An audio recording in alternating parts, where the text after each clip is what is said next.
매일 공감 연습 문제 117번. 감정 진정시키는 다양한 방법.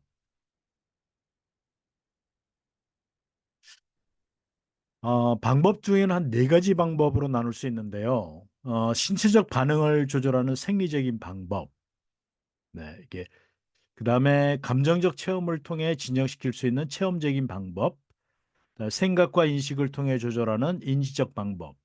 행동을 통해 감정을 처리하는 행동적 방법들이 있습니다. 이제 이 중에서 여러분들이 이제 본인에게 잘 맞는 것들이 있을 거예요. 그것을 어, 잘 연습을 해서 감정이 격해지거나 휩싸여 있을 때 사용하시면 좋습니다.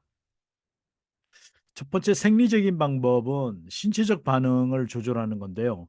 이게 복식 호흡과 긴장 이완 훈련이 있습니다. 이 복식 호흡은 그 우리 자율신경계에서 유일하게 조절할 수 있는 게 복식 호흡이거든요. 그래서 이것을 인위적으로 저희들이 조절을 하게 되면 자율신경계와 감정 회로가 좀 진정이 돼서 건강하게 생각을 해서 감정을 진정시키는 이런 방법입니다.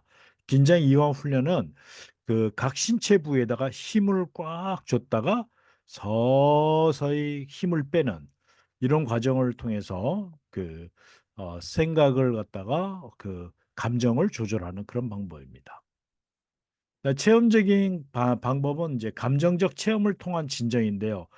그 좋은 일이 있을 때 그 어떤 그 생각들, 이런 어떤 생각이 기분 좋은 생각을 하면 또 기쁨도 있고 즐거움도 있고 이렇잖아요.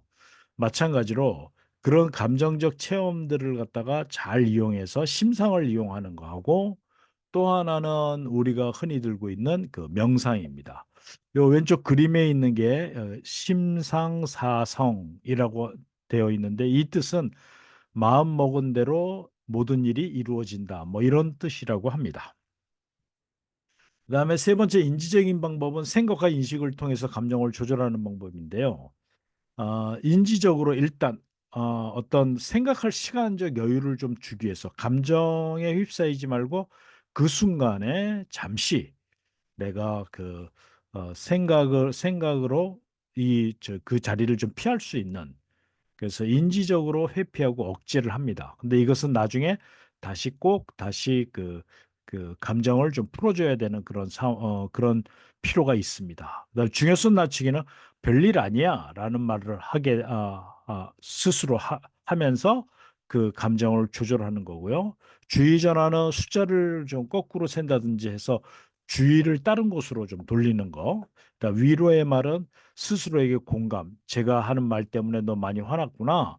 너 굉장히 기분이 나쁘구나. 이렇게 스스로 공감하는 말, 그리고 괜찮아. 넌 이길 수 있어. 이렇게 위로하는 말을 갖다가 해서 감정을 조절하는 그런 방법입니다. 네 번째 행동적 방법인데, 저는 이 행동적 방법이 잘 되는 것 같아요. 그래서 이것을 여러분들을 좋아하는 사람들도 있을 겁니다. 일단 상황을 피해야 됩니다. 이렇게 격렬하게 그 다툼이 있거나 갈등이 있을 때는, 감정이 솟구쳐 올 때는 자리를 잠시 피하는 것이 좋고요. 아니면 기분 좋은 활동, 자기가 좋아하는 뭐 활동들 있죠. 네, 그런 것들. 뭐 운동 좋아하는 사람은 운동을 좀 한다든지 그런 걸 얘기합니다. 예술적 표현은 글을 쓴다든지 음악을 듣는다든지 뭐 그런 것을 이야기하는 거고요. 그다음에 또 즐거운 장소 가기는, 감정이 굉장히 오랫동안 그 상대로 인해서 불편하거나 힘들 때는 산책을 한다든지 산에 오른다든가 드라이브를 한다든지 여행을 한다든지 박물관 미술관 방문한다든지 맛집 탐방을 한다든지. 저 같은 경우는 전에 스트레스가 쌓였을 때 한 3일 동안 회사에다 휴가를 내고 저 설악산으로 간 적이 있습니다. 그때 그 산의 웅장함을 보고서 많이 그 마음이 풀렸던 것이 기억납니다. 중성적 활동이라는 거는 이게 정서적 관여를 줄이면서도 몰입할 수 있는 활동을 얘기해요. 청소나 빨래, 독서, 집안 청소 이런 것입니다. 네, 이제 복수 문제를 한번 풀어볼까요? 감정 진정 방법 중 복식 호흡이 어떤 효과를 줄까요? 일단 심박수를 높이고 긴장감을 높인다. 아니죠. 심박수를 낮추고 부교감 신경계를 활성해서 긴장을 완화한다. 그쵸? 부교감 신경계는 자율신경계를 조절하는 걸 얘기하는 겁니다. 그다음에 부정적 감정을 더 강하게 만든다 아니고요. 감정적 혼란을 가중시킨다 아닙니다. 감정을 진정시키기 위해 사용되는 체험적 방법은 화를 내며 스트레스를 푼다 아니고요. 심상을 활용하여 즐거운 장면을 떠올린다. 예, 2번이 답이죠. 감정을 억누르고 아무것도 하지 않는다 아니고요. 감정을 외면하고 방치한다도 아닙니다. 인지적 방법의 주된 목표는 무엇인가요? 감정을 억누르고 감정과 대면하지 않게 한다. 이것은 잘못된 인지적 방법이고요. 감정을 즉시 분출하고 분노를 키운다. 이것은 아무것도 아니에요.